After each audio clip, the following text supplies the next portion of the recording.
So you have the door coming from the hallway. If you have it open all the way like usual, then you're not going to be able to get in there.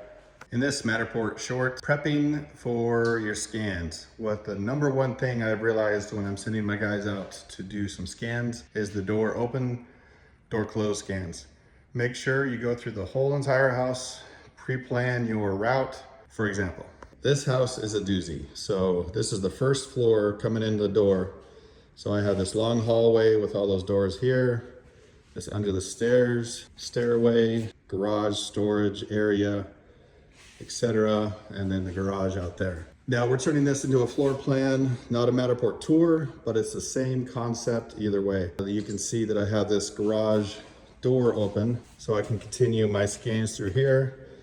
I open up these closets because I want to see inside them for the floor plan. If I wasn't going to see inside them for the floor plan, I would have those closed for just the Matterport because it looks nice.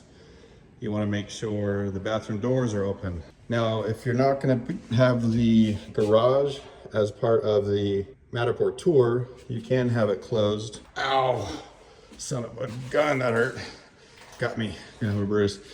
If you're not going to include the garage as a Matterport tour, use a doorstop, not your camera, so it's nice and clean.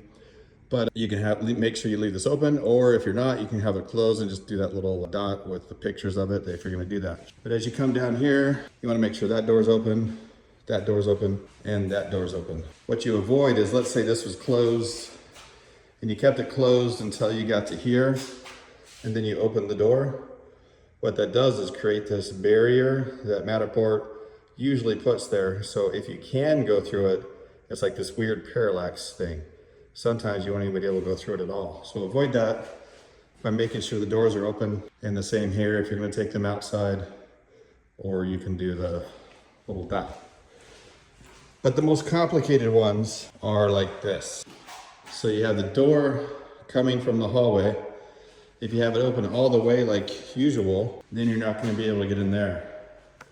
So most of the time, I'll have it like that. So I can come in here, scan to here, and then scan in there, and everything's nice and smooth. And I make sure not to move that at all. Because if I come in here and accidentally bump it, all the scans after that might be crooked, and it'll screw up your Matterport. So do yourself a favor, make sure all the doors are open, plan your path, and you'll have an amazing virtual tour. Like, subscribe, follow for more tips. Have a great day.